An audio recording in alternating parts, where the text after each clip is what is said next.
Hi, this is Eli Brooke, and I'm excited today to bring you a beginner landscape painting.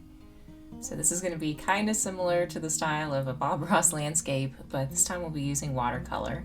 Specifically, I'm going to be using Gansai paints, and these are a block style Japanese watercolor. They're really easy to use. They are a little bit thicker than what you would find in kind of what they call Western watercolor, which is the chalky palettes that you may have been used to as a child.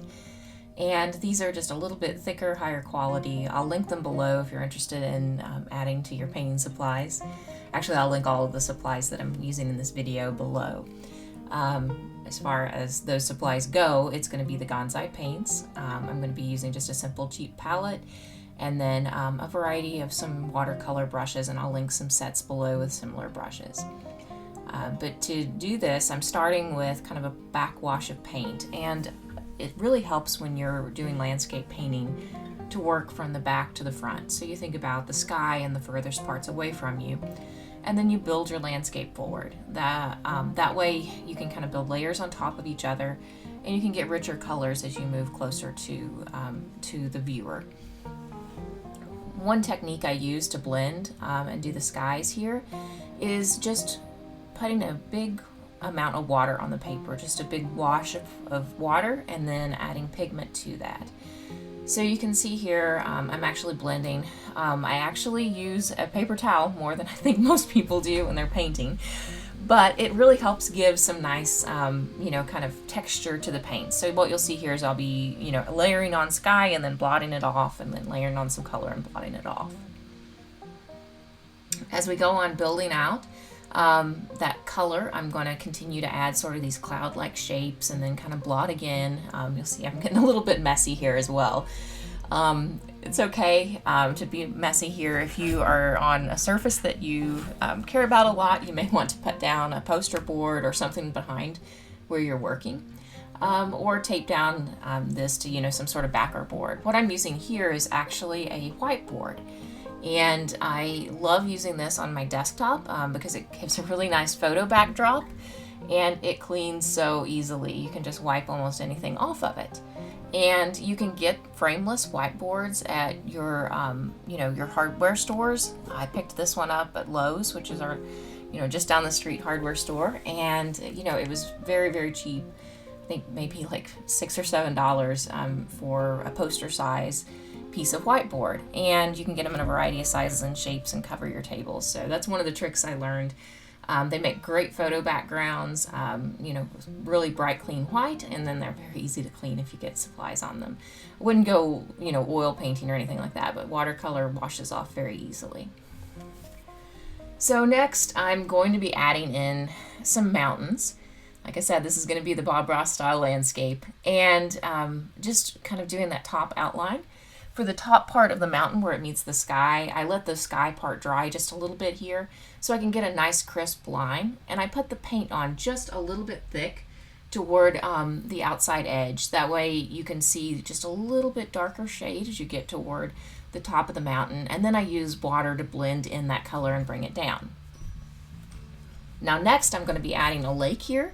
So what I'm actually going to do is I'm going to paint a lighter version of that same mountain range, and just do it upside down. And that's going to give a little bit of a hint of reflection after I add the water for the lake on top of it. So just kind of mirroring it, but making it a lighter version, similar shape, but not quite as deep. And then I'm going to mark where that lake line is. And so that's going to be a straight line. If you look out into the horizon of a landscape photo, you're always going to see kind of that straight line where the water edge meets. You don't see the curve very much. So kind of picking up some of the pigment and taking it off of the paper at that point. So next I'm going to let that dry a bit. The other supply I'm using here is just a really fun little fan.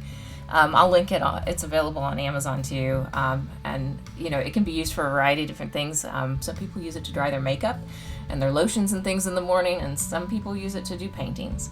And I really like it because it just takes away some of the time it takes to have paint dry. If you're a little bit impatient, it's a great investment, and it's great on a nice hot day too. So the next step is I'm going to be looking at you know, kind of adding in a little bit of the grassy areas, a little bit of trees and landscaping onto the painting. To do this, I'm using a small sized fan brush, and fan brushes kind of have their fame in making these pine tree types of shapes. They're great for making kind of grassy images or anything where you want just a little bit of roughness around the edge, and some variety of shape there that looks like foliage. And I will also link a really cool pack of fan brushes. Now what you're going to want is a little bit stiffer fan brush here. If you get one that's too soft, it's not going to have as sharp of a line as you're seeing. So I actually am using, it's a synthetic type of fan brush. This is a much older brush, but I'll link one similar in the description down below.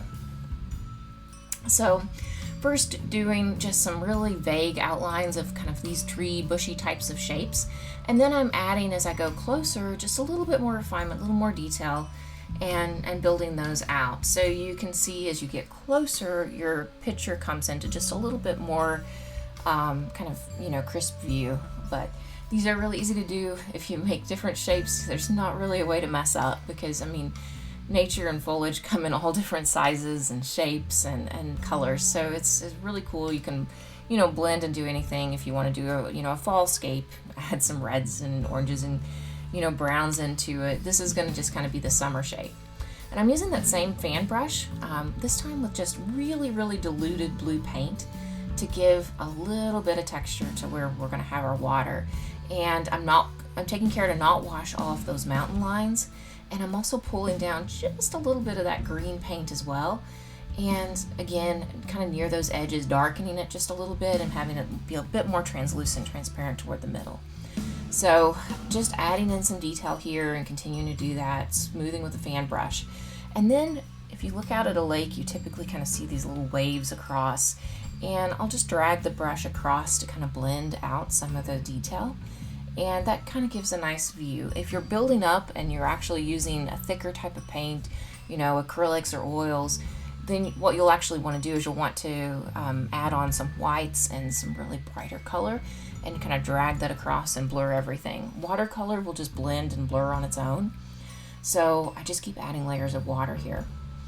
And kind of continuing that down to where it's, you know, as far down on the page as I want my lake to be. Next up, I'm going to, you know, try to add a little bit more refinement on those mountains. Just a touch more brown because I kind of washed it a little more than I wanted away here. But watercolor is very forgiving. And then you can keep blending, you can keep, you know, dragging color through the water as long as you have a thick enough paper. And I'll link some good paper down in the description as well. I'm actually using a not very expensive watercolor paper here, but it's been just great for this. If you're doing really thick water, it will curl, so you may want to tape it down. Here I'm moving it around a lot and I haven't done a ton of water on the page, so it's been pretty good, but see in some of my future videos it does curl a little bit if you just drench it with water. So continuing on with kind of adding these bushy shrubby things, again with that acrylic, synthetic fan brush. And as you get closer, you know, blend in some different shades of green. So I've got some bluish greens and then some more just traditional greens here. Just blending in lots of color, kind of letting the water take the paint wherever it wants to go. And not trying to get an even color here, right? So the big thing to watch for is to actually get a variety of colors on the page here. And a variety of, you know, tones and textures. That's one of the beauties of watercolor, is it just kind of blends and flows wherever you want it to. So I'm going to let this dry just for a minute, and then we'll come back and add a little bit more detail. So again, taking out the little fan, it's great, and I'm actually going to do a cut here and let it completely dry too, so I can add some extra layers on top. One thing you want to remember as you're doing watercolor is that if you want really deep shades, you want to do the darker shades with a thicker paint, and you want to do it on dry. You can layer wet on dry, but you want to have that dry layer between so you can get the crisper edges. So after this is dried just a bit, I'm going to start in and still have it just a little damp on the page, and I'm going to add in some closer pine trees. To do this, I'm just kind of taking that fan brush, going straight up and down, and then as I get closer to the bottom of the tree, angling it in more until it's kind of at a 180 near the bottom. And these are really fun to practice and do. It's kind of the happy little trees, right? So we're going to do watercolor happy little trees. And just love doing all of these pretty little shrubby, bushy things. It's just so much fun to just, play around with and add whatever textures and views you want. So just have fun with this. I'm going to do, some of the little grassy looking things. Very similar look to kind of what you do with the pines and the far off background. But then you just kind of blur the bottom, so it's kind of just like a little bit of texture in your landscape. You create all these fun layers with lots of colors of green. And, just keep adding trees and texture until it looks the way you want it to. There's nothing you can do to mess up here, and you can just play until you find the look that you like. So I'm going to keep on adding these in, maybe add a few little lines in the background to make some differences in color where things were a little too uniform.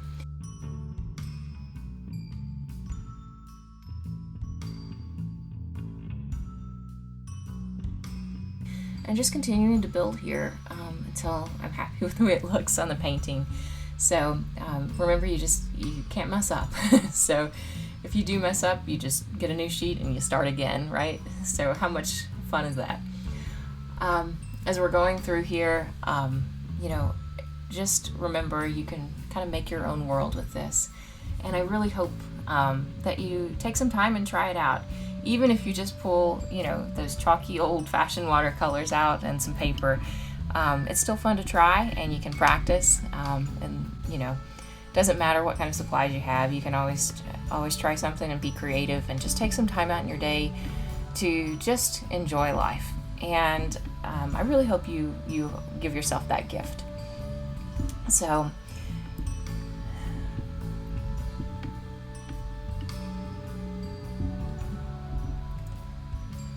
I really hope you enjoyed this video, and if you did, please take the time to click subscribe. I am going to be doing a Creative Tuesday video every Tuesday in May and June, and probably continuing for a long time after that. These are so much fun to do. And every Thursday, if you're into planning and bullet journaling, I will be posting a planning video as well.